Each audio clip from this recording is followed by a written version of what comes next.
My name is Michele Wittler. I'm Associate Dean of Faculty and Registrar at Ripon College. And it is my distinct honor to welcome you to Great Hall at Ripon College. Fundamentally, the very work, goals, and mission of the Ripon Public Library and Ripon College have many common elements. There is a long-standing tradition of the extraordinary women, of which there are many in the audience right today, right this moment, collaborating to support enterprises which add to the vibrancy of our community and lead to an educated citizenry. In addition to the library, South Woods is another example of this vision and this work. At this moment, I am thinking about those women who have gone before. Perhaps you are too. I know in some earlier conversations, some of us were talking about those who've gone before in this kind of work. I am grateful to the many people who have worked to make this evening a wonderful celebration. I mean, Great Hall is beautiful, but not always this beautiful, so good job. And of course, to the wonderful food. This is a wonderful celebration. And congratulations to all of you. Supporting our library honors those who have gone before, supports goals of a wonderful future for our beloved Ripon, and indeed for our country. Thank you so much. And now I welcome the president of the library board to the podium. Lauren McCullough. Okay, I spoke earlier. I don't think I did the microphone right, so thumbs up. This is better. Okay. Okay, welcome everybody. I'm Lauren McConnell. I'm the Ripon Public Library Board President, but I'm also a local small business owner, a mother, a partner, a creative, and an extraordinary woman. On the heels of International Women's Day yesterday, I'd like to thank you all for coming tonight to celebrate the mountains women can move when we come together, or in this case, build. Your donation will directly benefit the library's renovation project, more specifically, the entryway to the library. More on that later from our library director. As you will see when you look at your table decorations, we've compiled some great then and now snapshots of important women in Ripon's history. Take a minute tonight to meander, read, and learn how critical women have been to the formation, shaping, and evolution of this wonderful city we call home. You may even see your own name among the list. In addition to the hundreds of thank yous we want to give to you tonight, we also want to extend our gratitude to our event sponsors and collaborators, most of whom are locally owned and operated small businesses and organizations. Thank you to Ripon College for your generosity in offering us the use of Great Hall and all its added benefits, food, at no cost. Thank you to Rick Dom Photography for offering your services to capture tonight's candid moments at no cost. Thank you to Pat Grawn, the past president and current vice president of the Ripon Historical Society, who had planned to be here tonight but couldn't, for her invaluable support in gathering information about Ripon's women from both the past and present. The impact and contribution from the Historical Society tonight and in general is incalculable. Thank you to the various local Girl Scout troops who are here tonight. Woo-hoo. They help set up the event and greet people, and we are here to help celebrate and raise them up as the next generation of extraordinary women. Thank you to I Do Decorating for providing the decorations for tonight. Your sponsorship has allowed us to dress the tables and create a warm and welcoming atmosphere in which to celebrate our donors. Thank you to Jay's Barbecue for donating the delicious cheese that you've all hopefully had a chance to chow down on. Jay's has an exciting future ahead of them, and we're thankful for their support. Thank you to the first.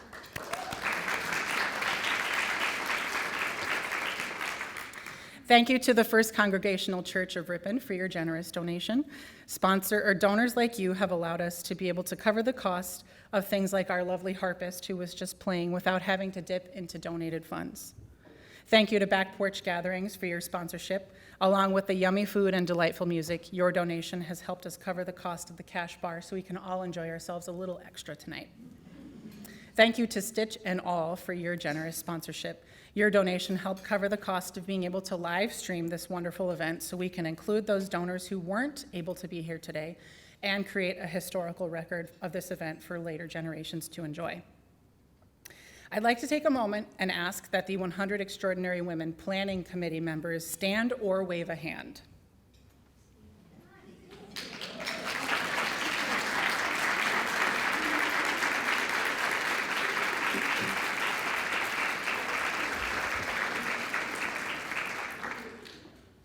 This incredible group of women gave dozens of hours over the last few months to iron out every detail of how to fund the entryway renovation, connect with donors, and execute this event successfully. Thank you to all committee members, both present and not present. Now I wish to take a moment and highlight some incredibly important women in Ripon's history.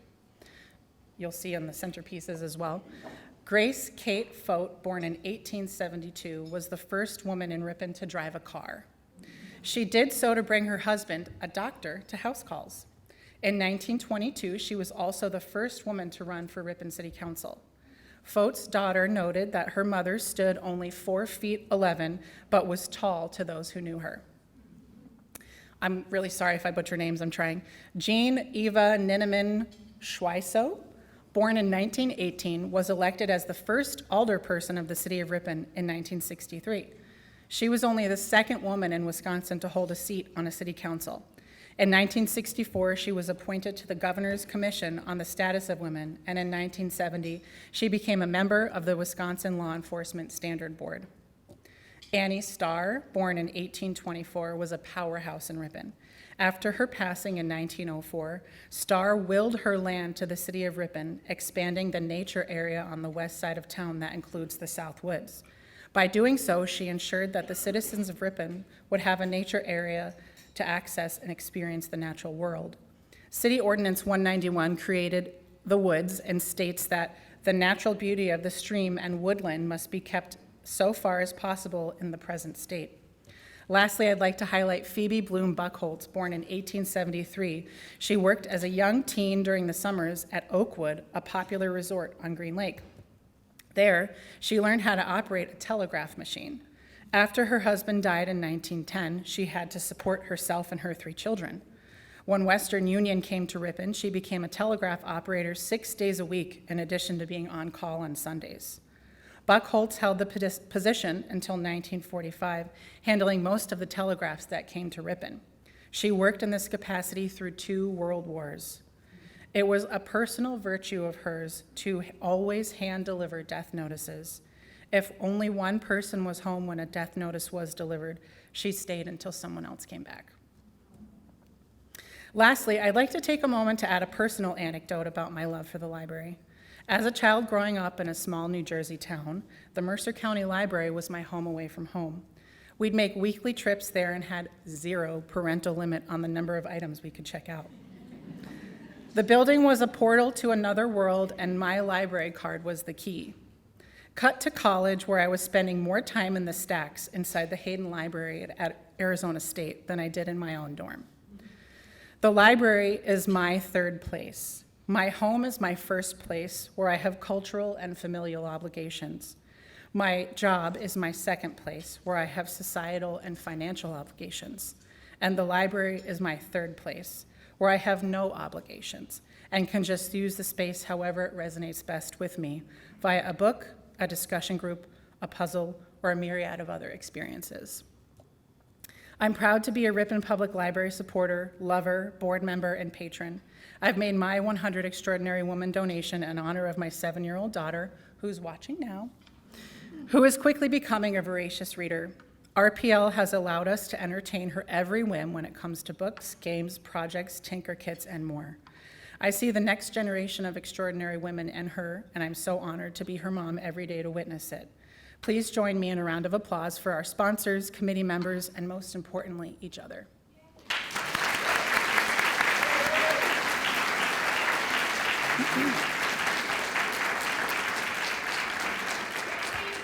Thank you. I want to remind you of two things. Make sure you get your flute of lovely champagne or sparkling juice. I know we've said it 5 times, but we just really want you to enjoy that toast later when it comes.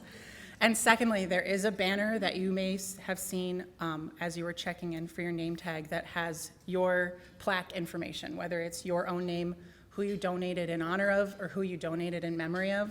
We really want to make sure we have spelling right, we reflect the right name, we reflect everything that you wish to be on that plaque. So please, before you leave, we either need you to mark it with a red dot, meaning no, stop, we need changes, or a green dot, meaning sure, go ahead. So thank you so much, everybody, and I will now welcome Susie Menk, our newest library addition. She's our Adult and Teen Services Librarian. Come on up, Susie.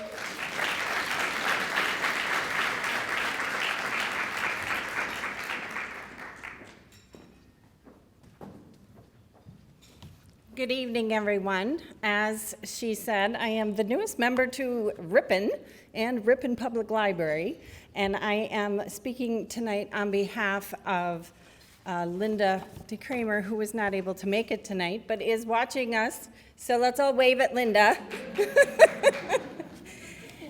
So on a personal note, before I read her remarks, I just want to say that one of the reasons I moved to Ripon after having been a librarian in Manitowoc, Wisconsin for over 12 years, is because I liked what I saw.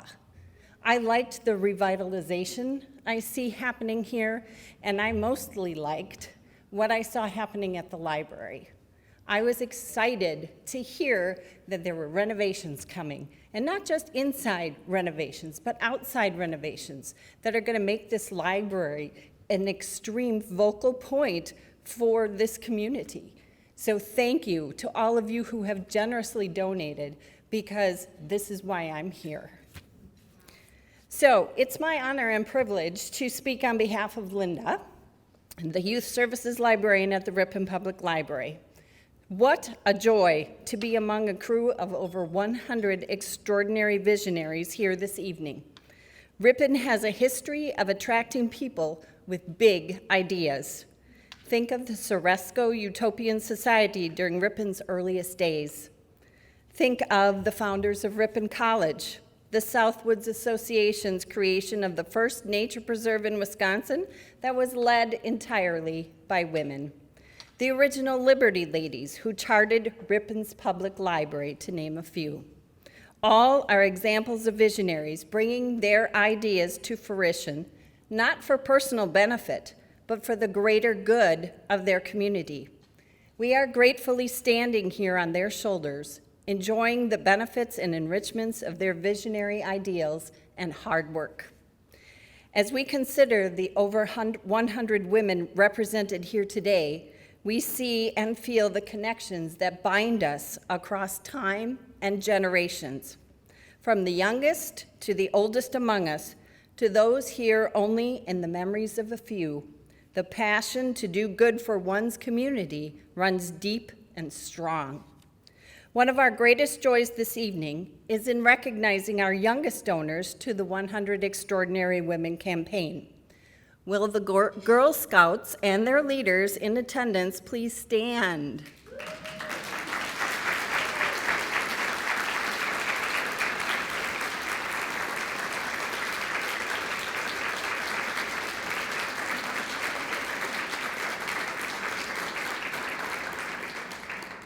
Here are the leaders guiding the next generation toward their best selves so they may better serve their world.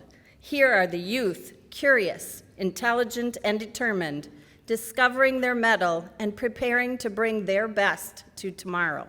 Here are visionaries of today and tomorrow, creating and nurturing passion and skills for the future. We are grateful to have these extraordinary humans supporting the Ripon Public Library's Thinking Outside the Books capital campaign. Thank you for your hard work, collaboration, and contributions. Each of you is here because you understand the power of libraries as important and integral community hubs. You understand libraries are for gathering, learning, exploring, performing, working, recreating, and most of all, dreaming. Your individual and collective commitment to dreaming big for your community is remarkable, humbling as well as inspiring, and we thank you for it. Though there's much work ahead to achieve our library dreams for the city of Ripon, with the visionary power of you on board, we will get it done. Thank you.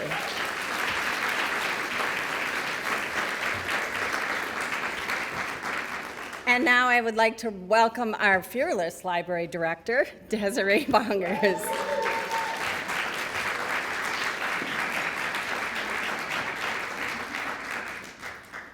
Hi, everyone. Thank you all for coming. What a great evening tonight. I'm going to be a little more practical and talk about the history of how we got to this point.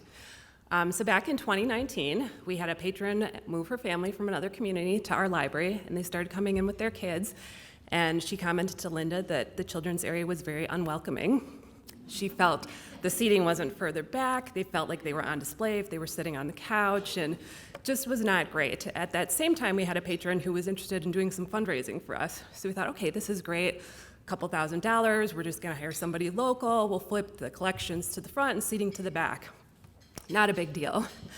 And then I went to the Fall Library Conference in 2019, and I saw some architects there and was visiting their booths and thought, maybe we should do a little bit better than just, simple, let's hire an architect to do this. COVID came, that kind of slowed everything down, but we did have 3 architects come. One came and one did virtual presentations. Egbert Anderson actually came to the library, looked at everything and took pictures and submitted a really good proposal. And so I remember it was October 2020, and I was in my office on the Zoom meeting with the board, talking about the proposals that we had and which architect we were feeling, and one of the board members said, we should just do the whole wing, because if we just do half, the other half is gonna look really outdated and bad. So that doubled our project right there. So in November then, we did end up hiring Egbert Anderson. We put together a committee of community members and library staff to develop a design. The first couple of designs that we saw, it was like, okay, this is not what we wanted, it's too much the same. And then the design that they came up with just clicked. It really had everything that we wanted, so we are so excited about the current design. At the same time, it had been on the board's radar for a very long time that the backyard was an issue. So a little bit of background with the backyard project. It had been planted as a prairie right before I started. I've been at the library for 18 years and started in 2005. So it had been planted as a prairie, and it was supposed to be burned every 2 to 3 years. And Linda's husband, Laird, had his own landscaping crew, and they would come out there and burn, and everything would go great. At my city department meetings, we have meetings every other week, we were talking about people are burning garbage, and it's so bad for the city, and it stinks, and we need to do something about it. And the city passed a burning ordinance. Didn't think anything of this. Laird comes the next spring to burn, and the police start getting calls. Somebody's burning. Why are they allowed to burn and I can't burn? Had to stop burning. Okay. So worked it out with the fire chief that he would allow Laird's crew to burn, and got that all approved, got everything set. And then that fire chief left, and the new guy came in and thought we were crazy for having somebody that wasn't a firefighter burn our backyard. So, which I totally understand the safety concerns in hindsight. And he approved Fox Valley Tech. They have a firefighting school there. He said, we will allow them to burn, and there was maybe one other place. So, okay, I knew somebody at Fox Valley Tech, a connection, like an acquaintance of an acquaintance. Got a hold of him. They came in and burned. It was fabulous, and never returned my calls since then, and it's been like 5 or 6 years. So the backyard is now an overgrown mess. We're not, we can't find somebody to come and burn it that the fire chief would allow to come and burn it. So we've decided that this prairie just is not working. So in November of 2021, we had proposals. Egbert Anderson, our architect, had recommended Merrick Landscaping. So we had them come to a board meeting and do a proposal, and we were just blown away by the fact that they are very environmental. They wanted to use natural materials like stone and wood, not concrete for the backyard, very creative ideas. very family-friendly company, and just like really meshed with what the board wanted. So we hired them, again, put together another committee of community members and library staff, and came up with the wonderful design that we have now. So, but when we first hired them, we were not expecting them to do the entire landscaping and the parking lot. Like, we were focused on just get the prairie under control, and then they did the whole grounds. And then we started thinking, like, wow, the entryway now looks really bad. So what can we do with that? And then so we decided to add the 100 Extraordinary Women project to our campaign, and that the funds raised from that would go towards the entryway. So Engberg Anderson has come back. They were just here last week and met with staff to talk. So this is just more a staff committee because it's a staff work area. So we are working on developing a design that makes it more usable for staff, because a lot of staff work while get their work done in processing and book covering while they're helping patrons. So just to make the space more usable. So we do have some really basic mock-ups that we'll have to go through, but that they shared tonight. I don't know if they've been on the slideshow as we've been cycling through, but so we will be redoing the entryway also. So that's where we're at with the project, and I'm very happy with how it's been going, and I thank each and every one of you. This has been great, and I'm glad you came out in the snow tonight. And the other thing I just want to share is that I have an extraordinary woman of my own here. It's my daughter's 13th birthday today.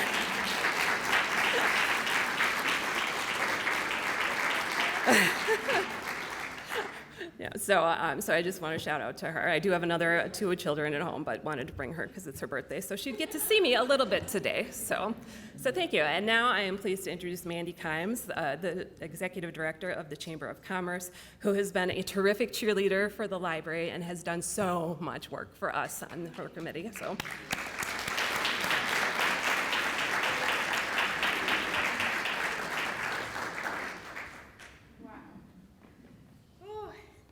We were just hoping to get 100 extraordinary women, and I think right now we have 150.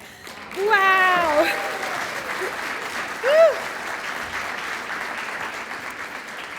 Wow, good evening, everyone. It struck me with all of the different roles and tasks that an evening like this has, that when it comes to giving the celebratory toast, that I won the lottery.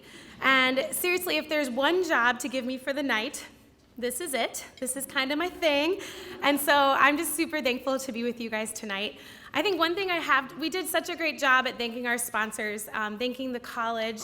There's so many people to thank, and it's just so cool to know all of the background of what brought us to this night. But I do want to say, we wanted every single dollar that's been given for this project to go straight to the library. And as we were soliciting lots of businesses saying, please sponsor us, they're like, who are you guys? What are you doing? Because this is really us introducing the project.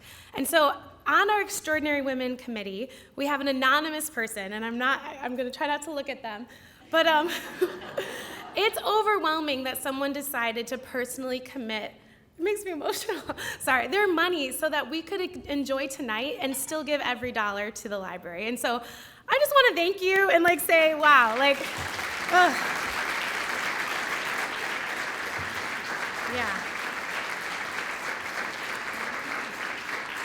And they know who they are, and really the story is that there are so many women that often, sometimes in the front, sometimes in the back, we've contributed in so many ways. And so, yeah, thank you. When I think of all the evenings that have come and gone in our lifetime, the events and the parties that we've had, this one feels really special. The library has always been a cornerstone of my life, and especially my childhood. I grew up in the Chicagoland area, and my parents depended really hard on the library. A unique thing about me is that I'm one of 4, but we were all born at the exact same time, and so I'm a quadruplet. And my parents really needed a place to go. They were desperate for the library. And really, the library was always a place of safety, support, and learning for our family. It helped my mom stay connected to other families and other resources that truly made all of the difference. The library was and is a place that sparks my curiosity, expands my understanding, and dares me to dream. And really, it feels extra special that we get to be here tonight at Ripon College. For the majority of my time living here in Ripon, 12 years, I had the immense joy of working for a campus ministry right here at Ripon College. And so this room has held many special moments for me, from attending amazing performances and speeches, speaking on the stage as a presenter or a panelist, and even giving a maid of honor speech right here for one of my former students' weddings. It's amazing to think of all that has happened on this campus since its founding in 1851. Just imagine the people who dared to dream of having a college here just 3 years after Wisconsin became a state. I wonder if they ever imagined what the magnitude of their dreams could be over 170 years later. I love imagining the lives of the first 4 graduates of Ripon College who happened to all be women. I was only a month or so into my new role at the Chamber of Commerce here when I heard about the library renovation project.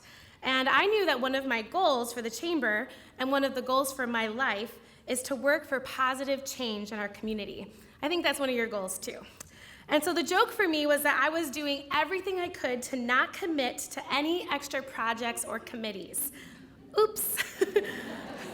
All it took was a short presentation by Linda DeCramer, one of our amazing librarians, to get me hooked.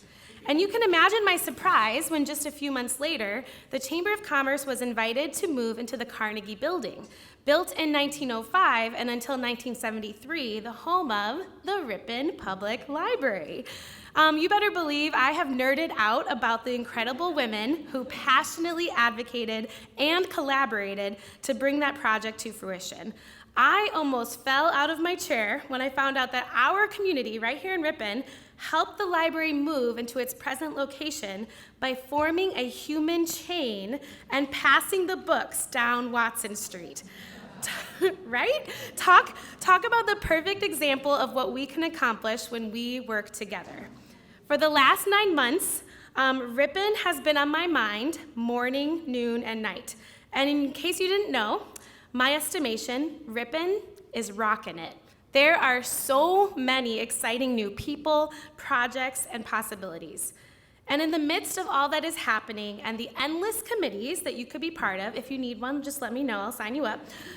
We have gathered here today because something that really just resonates deeply within me, and I believe something that resonates deeply within us all.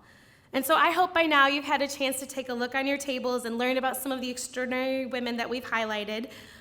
In case you want to see it more, it's going to be at the library for the entire month of March, which is Women's History Month.